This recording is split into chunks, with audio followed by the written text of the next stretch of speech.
Good evening, everybody. This lecture in specific, I was astonished to receive the information. It looks like when somebody is reading or listening to this lecture, he may think that I have a lot of knowledge in history and Bible, but actually I don't.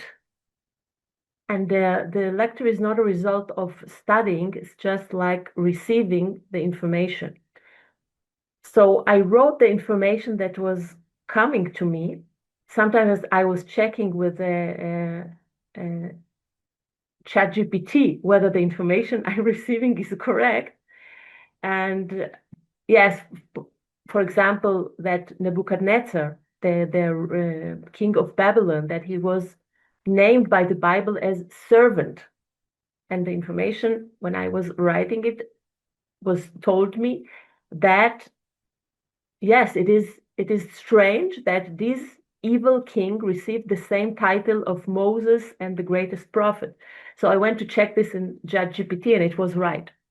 Anyway, why I'm telling you all this? Because after I finished writing or during writing this information, I also realized for myself why this is so important. So like analyzing after writing it down.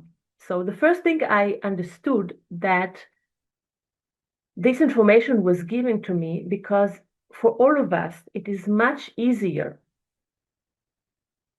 to understand something, really perceive it, when it's not something that is happening right now in our lives. We have a distance. We have a distance from history, so we can look about all these things objectively. We are not involved. We are not seeking a solution right now. We are just observing something that happened 2000 and 2500 years ago. And then we are more open to understand how things are going on in creation ever. Okay, so this is the first thing. It's like, if I put it in more simple words,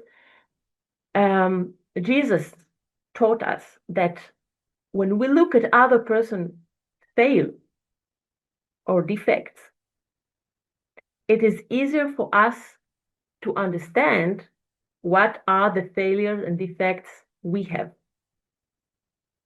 If somebody will point out to us, you are like this, or you have to correct yourself in this point, usually our ego will say, no, this is not correct. This is not who I am. Of course, if the spirit is listening, so we will have absolutely another reaction. But as we all know, that in the best case, all of us have 10% of spirit and 90% of ego. Usually we will reject everything that is everybody, even if it's our spouse or our children, friends, will point out something that we are not correct. But if we see the same mistake in another person, suddenly it becomes very clear what is the problem. And then the second step would be look on ourselves. Okay, so this is the idea. We look on an event of the Israel empire at the time of the Assyrian and Babylonian time. And then we can take what we learned there to our times. We have false prophets, always in plural, and we have true prophet, always in singular. This was always been like this. Okay, so for the people who don't know, and it doesn't matter, we're not going to get into details and deep in this structure. We have God and his radiation. We have the divine sphere. Afterwards, we have the spiritual sphere, which is the origin of all of us, of human beings. And also in this sphere, we have different levels, but we are not going to get into details. Then we have the animistic sphere, have different names, but this origin of also of the animal soul. We are not going to speak about this also today. And then we have actually the world of matter with three main degradation. It's all matter, but The gross material world is what we can see and perceive with our five senses. And then we have the astral world and we have the ethereal world. Okay, look at the next slide. Just to make the differentiation between the true prophet and the false prophets. The messages from the false prophets are coming from what we can call the esoteric dome. So the false prophets perceives things that are coming from above. For them, it is the highest truth. But it's actually only the ethereal world, the astral world, and the gross material world. It's not coming from above. From above, that means somebody who can reach high, true prophet. I'm not speaking now about Jesus or other, or the Son of Man that I was mentioning in the lecture, Jesus, the real story according to the laws of creation. We're speaking about the prophets of the Bible, okay? The prophets of the Bible receive their messages, Jeremiah, Huldah, Zephaniah, Isaiah. All of them bring their messages from the spiritual sphere. Elijah, or the others that we don't know their name, but at that time they were very, very dominant and had a lot of power to influence people, only channeling from this world that we can call and name today as the esoteric dome. So what is the difference between the false prophets who are channeling actually from this place, from the true prophet who was giving us information from the spiritual sphere? There is one main difference, and when we are understanding from the biblical time, we can also take it to our time. The false prophets always flattering our ego. They always says we are not responsible for what is happening. They are blaming somebody for what is happening and flattering our ego. Esoteric dome is the new age. In other words, you are beautiful, you are love and light, you have nothing to correct, the problem is outside. And from these come also all the cults of Baal and Asherah and the false way of approaching high levels. The true prophet have absolutely another style. This is a style that our ego don't like at all. We feel repulsed by this style of the true prophet, bringing us messages from the spiritual sphere. The true prophet only come to help the spirit. The spirit love the messages coming from the spiritual sphere. The spirit receives its liberation from these messages. But the ego don't like it, because the true prophet is harsh, is strict, putting all the responsibility for what is happening in our lives on us, calling us, demanding us to straighten ourselves with the laws of creation with God. So all true prophets during their lives were not popular. Not only that they were not popular, that people hate them, persecuted them. But if we look in history, we don't remember, we don't know the names of the false prophets. We just know that they were a lot in plural, but we don't remember the names. History remember only the messages of the true prophets, giving us messages from the spiritual sphere for the benefit of our spiritual development. So This is the structure. It was in the past and it is also today, the same thing. Be careful from people who are flattering and removing the responsibility from you. So the first thing I understood writing this lecture was that point. The second point, which also is a law, is no nation is ever defeated from outside before it has destroyed itself from within through immoral behavior and inner decay. This is the laws of all prophets. Look inside, because your inner decay brings the destruction outside. And if you want to change reality, then we have to go back to the second slide. You have to change yourselves. And the battle for the world of thoughts, that means that we create the thoughts according to our inner state. And everything we see in the gross material world is only a reflection, is only the, let's say, final result of what happened before in the world of thoughts. So if we want to change something in the world, this is the logic of the spirit, because the logic of the intellect and emotion is absolutely different.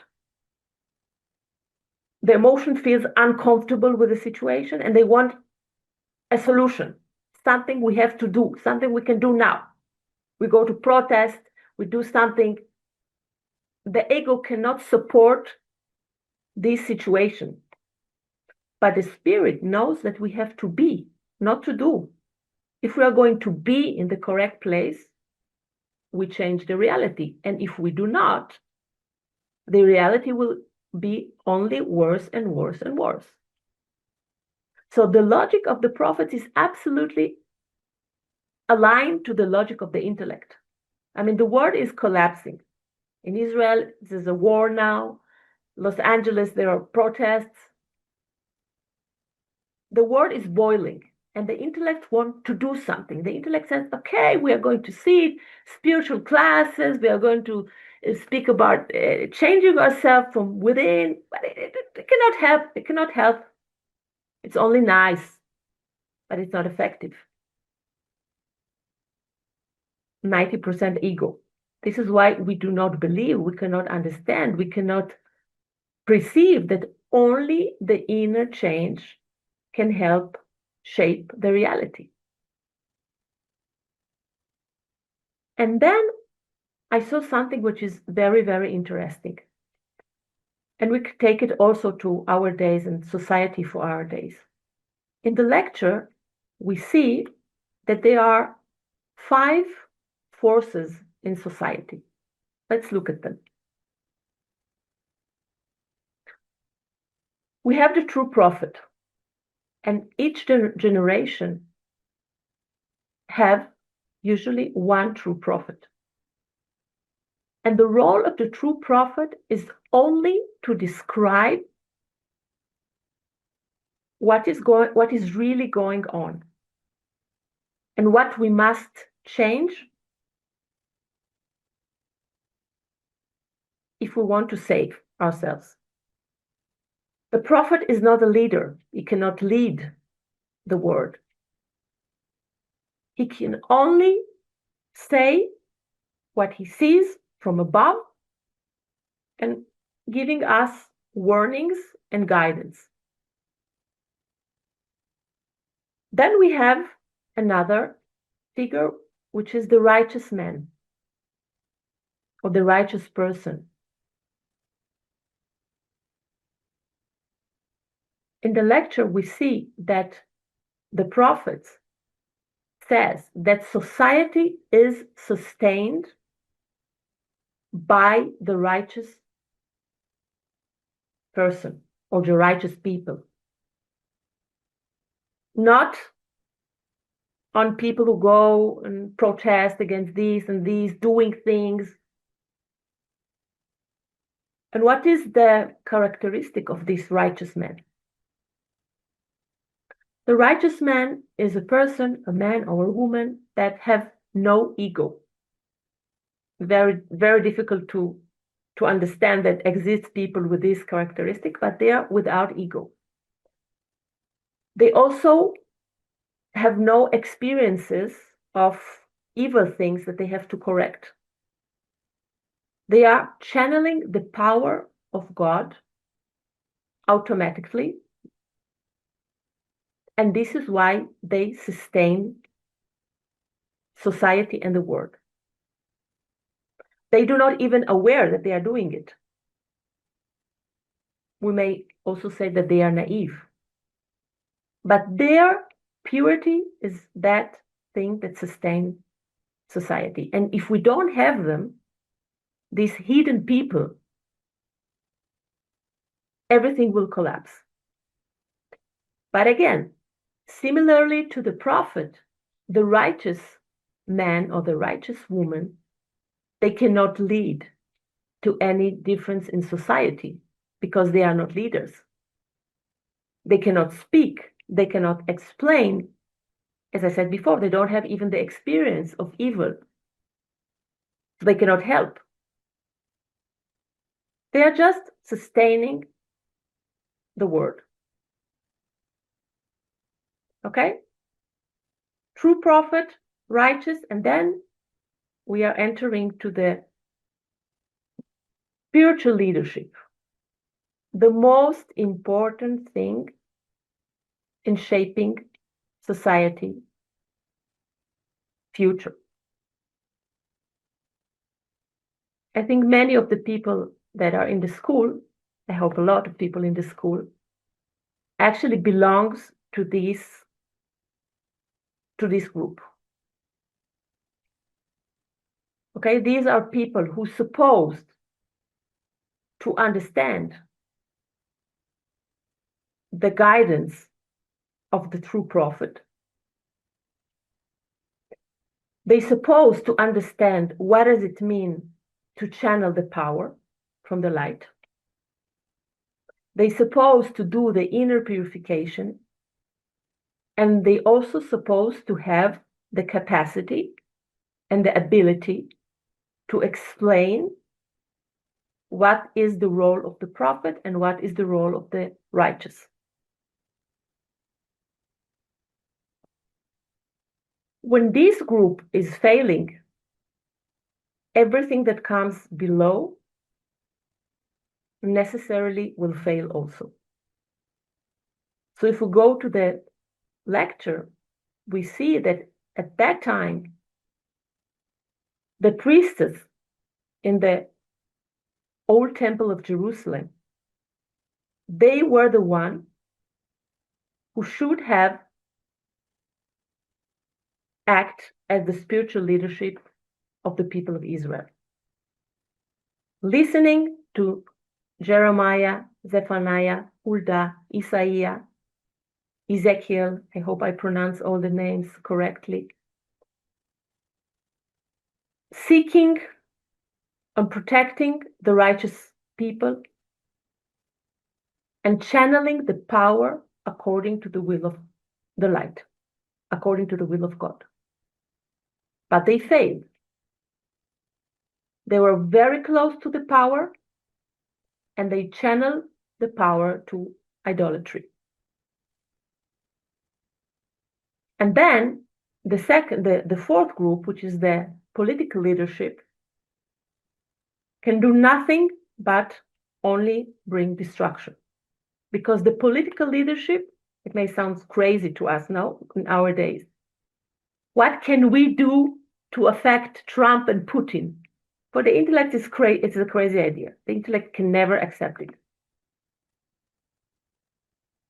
But Trump and Putin and all the political leadership in the world are affected subconsciously from what we, the spiritual leadership, are doing. How we channel the power, or how we not channel the power to the correct place, affects the political leadership. This is why Jeremiah says that the king of Babylonian is only an executor of the laws of cause and effect. Of course, he thinks he's a big king and he's deciding and he's doing and he's destroying and he's think he have a lot of power, but actually he's only acting as a tool. And then we have the last group, which is the simple people, common people.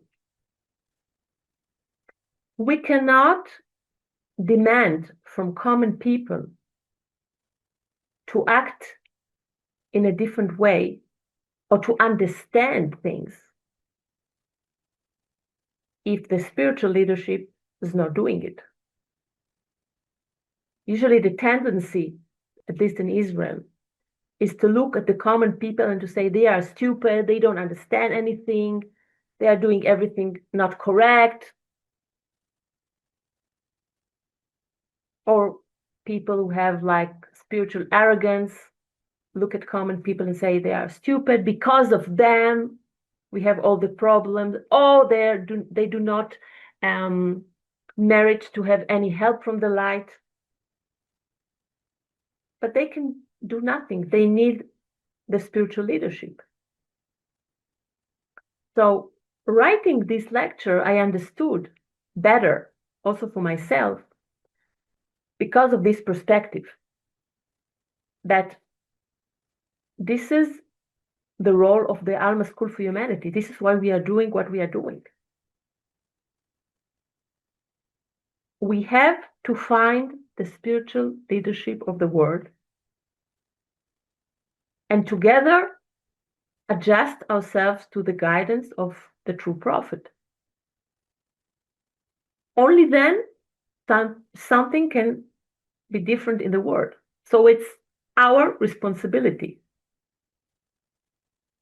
We cannot blame anybody because if we are the spiritual leadership, we receive everything from above. But we do not, because we are not doing what we have to do, everything below is distorted.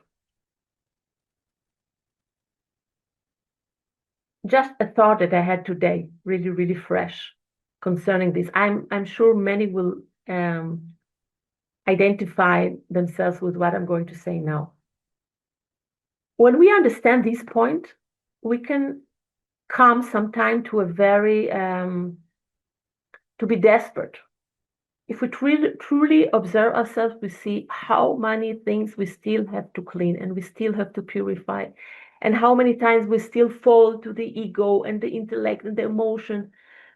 And wow, it is so difficult to sustain the spiritual consciousness. If somebody is coming from the light today and look at us, even looking at the cold one, he holds his hands. That how can it possible we are so distorted?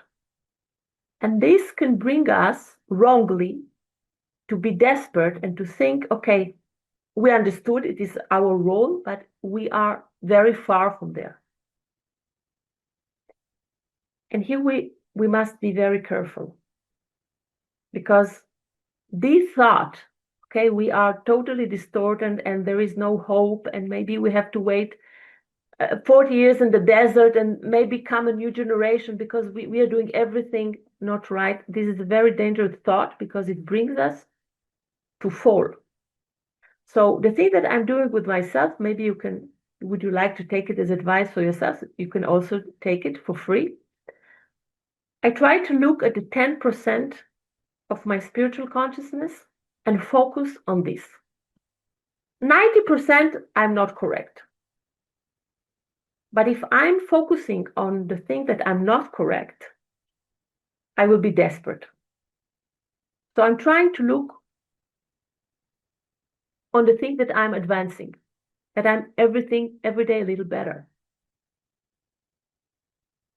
Also at the school, okay, many things, if I'm looking at it from the perspective of the intellect and emotions, no, we must be doing much better and much faster, and why this is not working and why this is not functioning. And no, I have to look at what we achieved and make it bigger. Okay, we are distorted. It is true. We went very wrong. But if we only focusing on this, we cannot advance. Okay, so I have 10% of spiritual consciousness, 90% of ego. I try to focus on the 10%.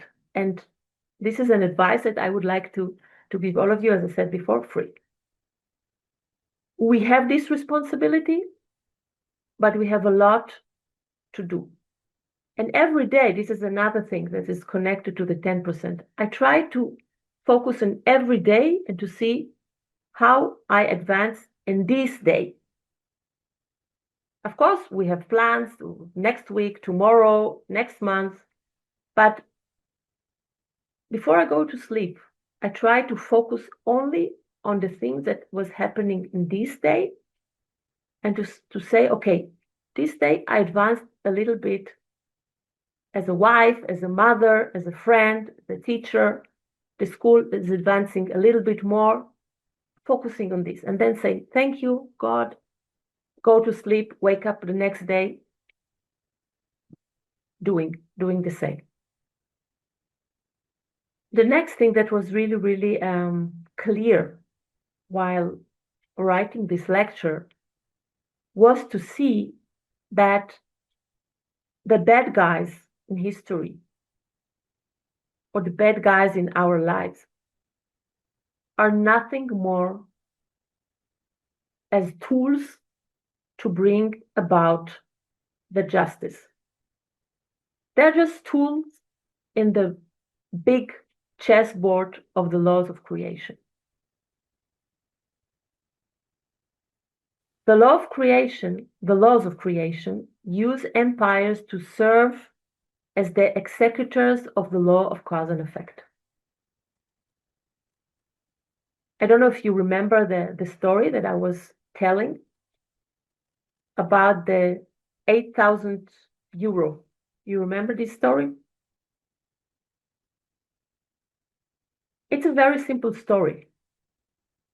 It is a true story, but very simple from our private life. But if we take this story and understand it, we can understand also what is happening on the big picture. Nothing has happened as a coincidence. Maybe we don't always understand the connections. But Jeremiah is telling us the king of Babylonian is only an instrument because the people of Israel during 400 years did not want to listen to the prophets. The light have a lot of patience. Warnings and warning and guidance and more warning and more help. But comes a moment when karma is exploding. So when I saw this with the perspective, so I understand that everything that is going on now in the world, and we don't know how to decipher who is the bad guy, who is the good guy, who sends the missiles, it is the world order. We can have a lot of scenario in the intellect like to think that he knows what is going on. But it doesn't matter. For the spirit, it doesn't matter. Whatever it happens because we brought this on ourselves. The leaders, the political leaders, they are only a game. If we don't think like this and we don't understand this, so then we will have a big problem with the justice of God. Okay, many people that do not know this knowledge, they ask themselves, where is God? Where is justice?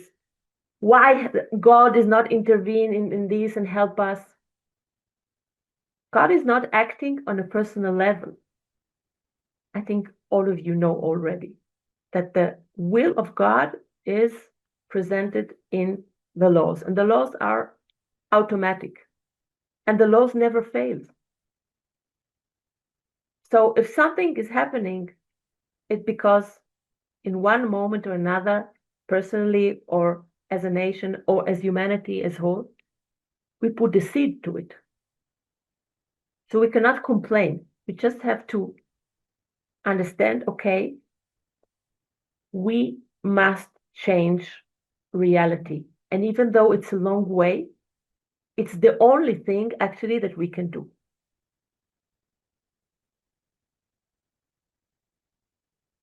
Also, this is another thing that I saw in the lecture. The law of creation can bring the justice through wars, through political leaders, kings at the time of the Bible, or destruction can come through God's mechanism of the law of creation, the elemental beings that bring judgment through the forces of nature. And I was explaining in the lecture about the Sodom and Gomorrah, how we truly have to understand this story. Forces of nature or wars, this is what we brought on ourselves. Okay, so it's not about being depressed. It's absolutely not the aim of my lectures or the mission of Alma. It's about encouraging us to be responsible and with joy start correcting ourselves, and by this we will correct the world. Okay, so this is what I was learning from the information that came through me. And now I would like to ask you, what were your impressions from this lecture?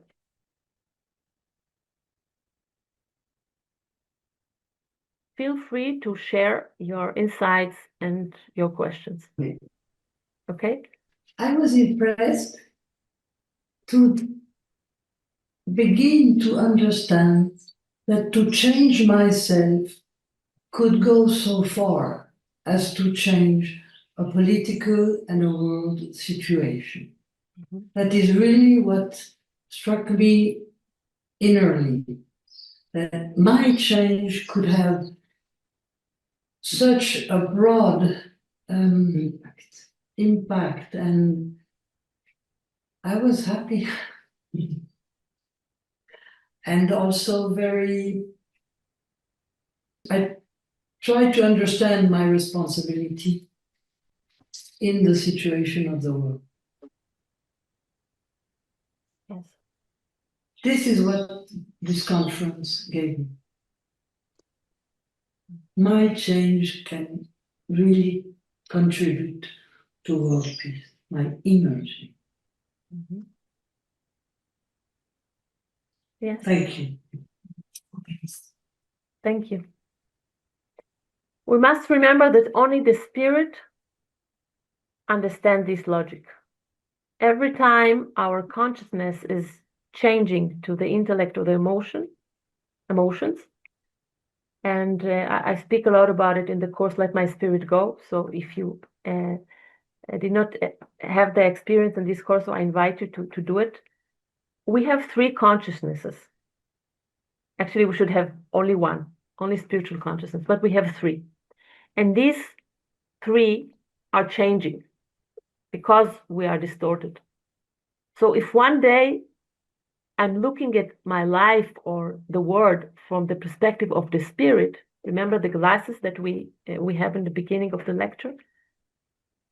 I look at reality, I look at my life from this perspective and say, yes, this is the way. I must change myself, and by this, the world will be changed, or I can affect, or I can help other people. But at the moment that this consciousness is switched to the emotional or the intellectual consciousness, suddenly, and I know all of us, we had this experience, we think, it doesn't matter, I do something with my life, it cannot affect, this logic is absolutely nothing, I must do something, okay? Because the intellect and emotions, they are human doing.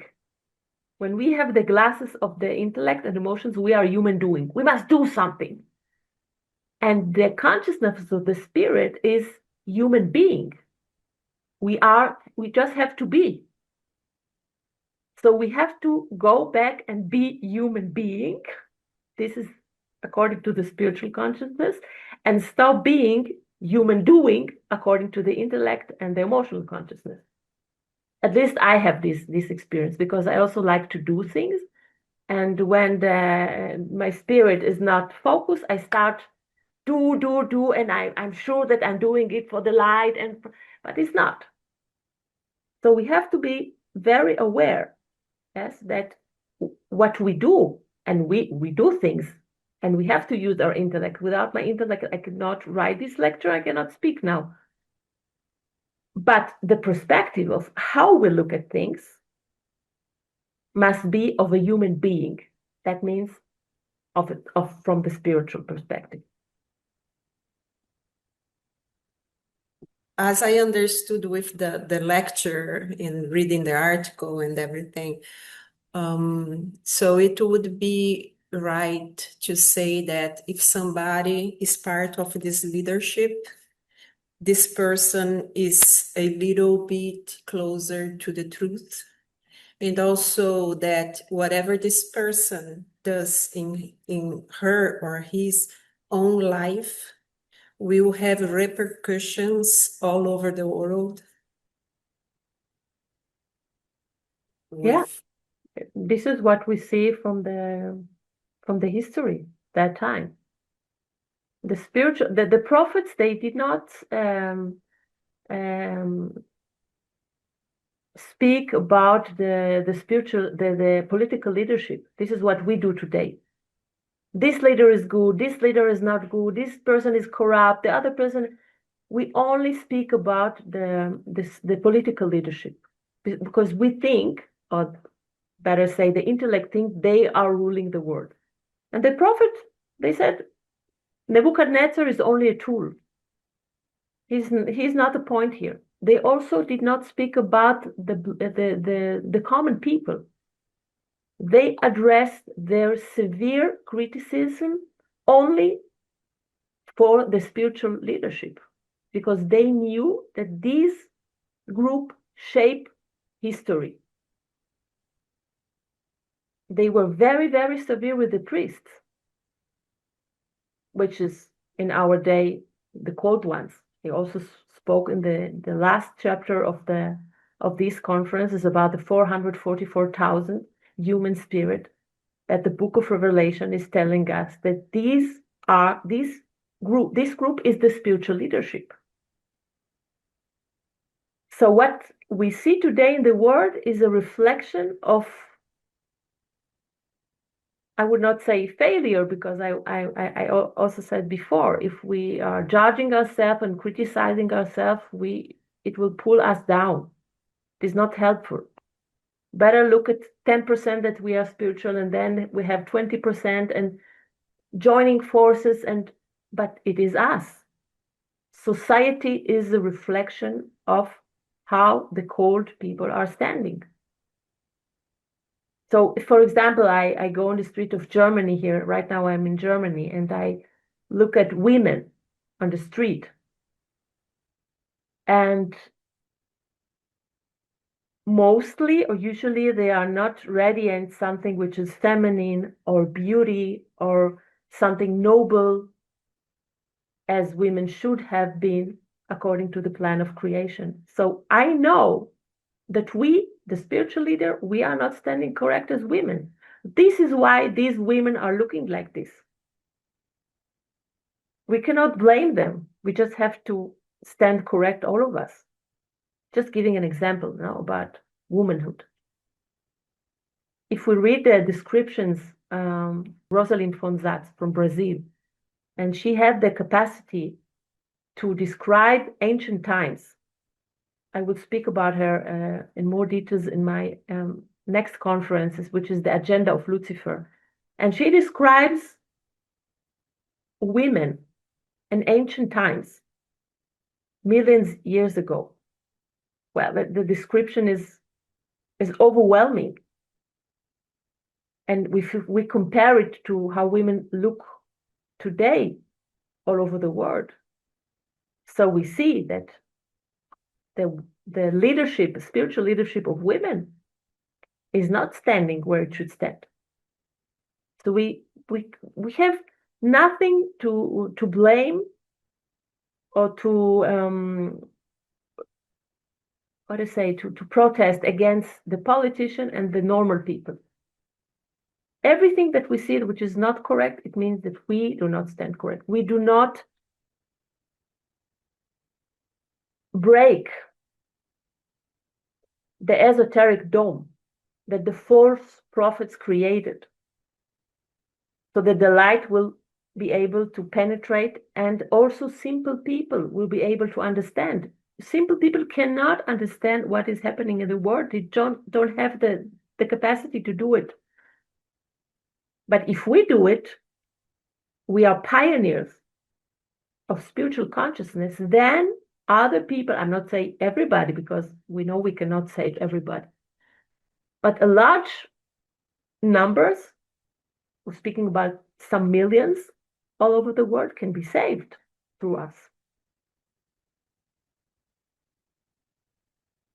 I don't know if I helped you or not, but yes, it is our responsibility to shape the world. First, inwardly, but not only inwardly, we also have to act. This is also a little bit tricky, because we may read high texts and think, okay, we only have to do an inner change and we must do nothing. This lecture, for example, now I don't have to give this lecture because I just have to change myself, and if I change myself, all the people in the world would change. It is not true. Because if we only think about, for example, Jesus and the Son of Man, let's speak about Jesus. Jesus also went from one place to another in order to channel his message, in order to transmit his message. He did not stay at home and say, okay, I am the perfection, I'm here on earth and I'm here, and then my radiation will affect all people. They must understand. No, he went from one place to another. And he also sent his disciples all over the world. Why? This is marketing in the old days. So our job as the spiritual leadership of humanity is, on one hand, to change ourselves, to transform ourselves inside. This is an inner work. And by this, we are activating things. But we cannot stay only in this. When we think this, it is the idea of the intellect. The intellect says, oh no, we don't have to speak with the humans. We don't have to do anything. Marketing is not good. Also, people are criticizing the work of Alma. Why? No, Alma is not good. We must not bridge this information to people. We only must stay in our beautiful houses with plants, animals, and our family, and only change ourselves. Both things are not correct. We have to build ourselves from inside as new human beings, and we also have to work for humanity outside.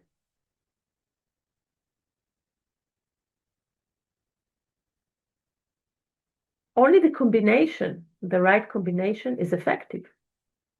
And I think I spoke about Martin Luther King Jr. and Mahatma Gandhi. These are examples of people that they were cold ones. And they have a very clear spiritual understanding. They knew they could not change the fate of their nation without spiritual change. They were spiritual leaders, but they also act. And both of them could change the fate of their nation in a non-violent way. Okay, so this is the combination we are speaking in the school, the combination of inner change inside and contributing to the change outside. We cannot only sit and think that our thoughts will change the world. Okay, so we have to combine these two things. So I have a question, actually. I looked at the 5 categories of people, and my question is, does a spiritual leader or political leader, shouldn't they be righteous also? And what is the difference between righteous people and spiritual leading? Isn't it go hand in hand? Doesn't one has to be righteous as well, or it's completely separate? These people are separate from these people. That's what I wanted to ask. Okay, actually, you have 2 questions, and I will answer the second one. First, sometimes it's not common, but sometimes we have a combination between a spiritual leader and a political leader. Gandhi and Martin Luther King Jr. is an example of it. Okay, so can be. The second thing is that in the spiritual leadership, we said we have to combine being and doing. But in this group, we have people that their work is more passive and people that their work is more active. We also must take this in account. Okay? The people who are more passive, that their role is more passive, are similar to the righteous person. It's not because they are righteous, not at all, but they have a passive mission. Okay, now the righteous person, as I was explaining before, is a person without ego. Is absolutely pure. Not 10%, not 20, not 50, 100. This is very, very, very difficult to find. In my life, I did not see any righteous person because usually they are hidden. The society does not see them as something special. They can be also on the spectrum. These are not people that we can, they have a YouTube channel and they have the title Righteous Canal, broadcasting from I don't know where. They are not. Why these people cannot be leaders? Because they are so pure. They don't have the experience of what does it mean to fail and to correct yourself. So they cannot explain other people how to live, because for them it is naturally and normally to live 100% pure. How can we explain things to people if we don't have an experience? We cannot. In order to be a teacher, in order to help people, you must have an experience. You must be a person that had falling in something, failing in something, and then you understand something, and then you can teach this. And then you could see your fellow man and said, okay, now, I'm older than you. Let me help you with my experience. This is what we do with young people. This is what I'm sure some of you or most of you already know. So I'm mentioning it. And if somebody from the audience don't know anything about it, you will catch up with the information in the courses, the developed courses of Alma. We know that from the beyond, we have help of spirits, of people that they fail in something which is very similar to us, to our fail. And they already learned the lesson.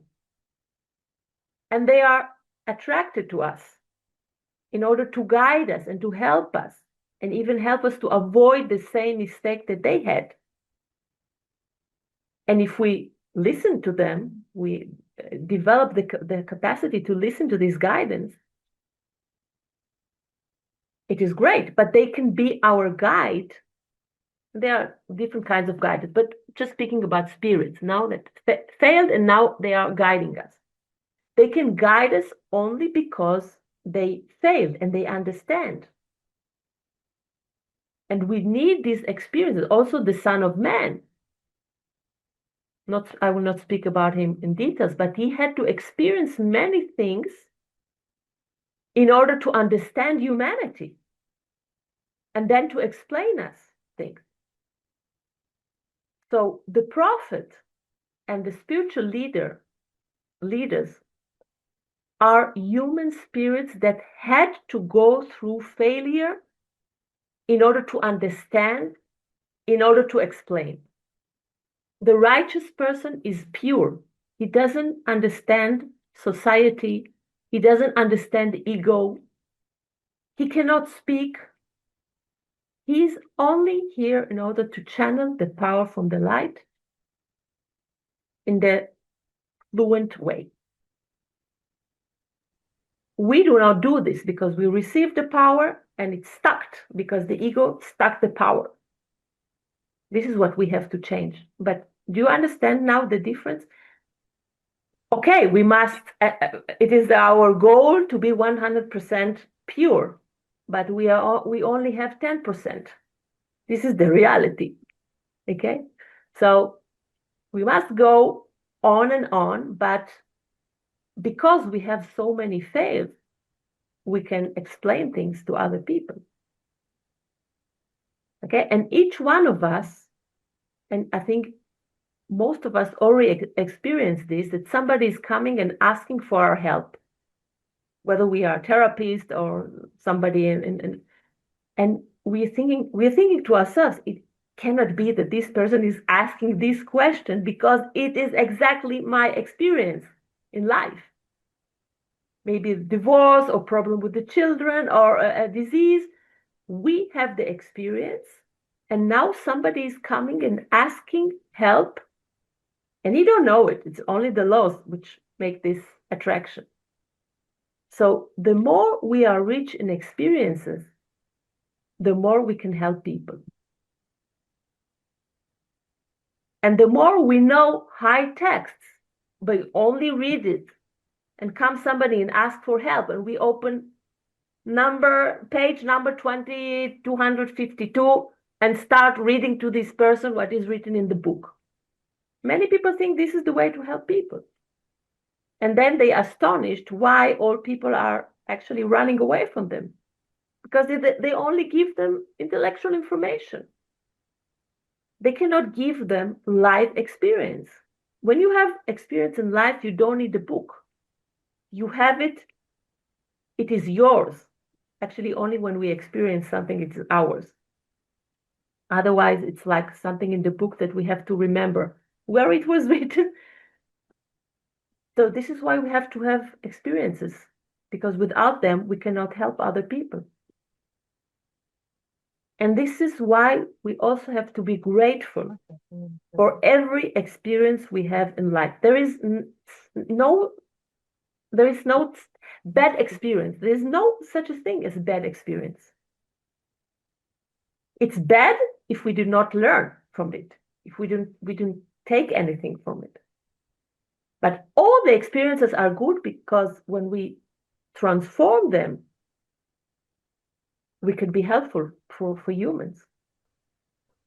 Nourishing this voice, this little voice, this 10% voice that we have, nourishing, giving it more power by learning, by experiencing, by sharing, and also by doing.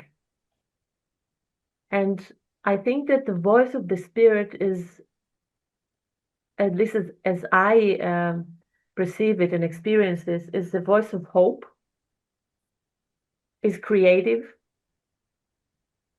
happiness. Doesn't matter what is the situation, but the voice of the Spirit is always happy and grateful. And when I start to hear other voices that they are dominant in me, like criticism or nothing is good enough, I know that I went to the intellect consciousness. So try to keep this voice of optimism, of creativity, of joyful, of gratefulness and looking at the good part and developing it more and more, this is the way. Hi, Hagit. I've been with Elm School for a few courses. I've done the courses, some of them. I'm new to the Q&A though. Okay. So I have a question. With I understand let's just say with the spiritual leadership and the political leadership, you said that we have the capability to affect political leadership, whether it's Trump, whether it's Netanyahu, it doesn't matter. Let's just say political leadership. My question is, do we have the effect to own, if only a few people wake up within a certain nation, can they affect a political leader in a different nation? So for example, can people in Africa affect the leadership in Israel? Or I understand it's collective, but if there's not a lot of people in Israel, for example, that are improving or waking up, or can they affect that same leader, or can it come from a different nation? Do you understand what I mean? Yes, I understand. I understand it's a question comes from your intellect. But Definitely. I will give you an answer which is not directly to your question. And this is the following. We know that we are in the days of the final judgment. Okay? And we know, according to all prophecies, that the majority of humanity, unfortunately, will not be able to pass this judgment.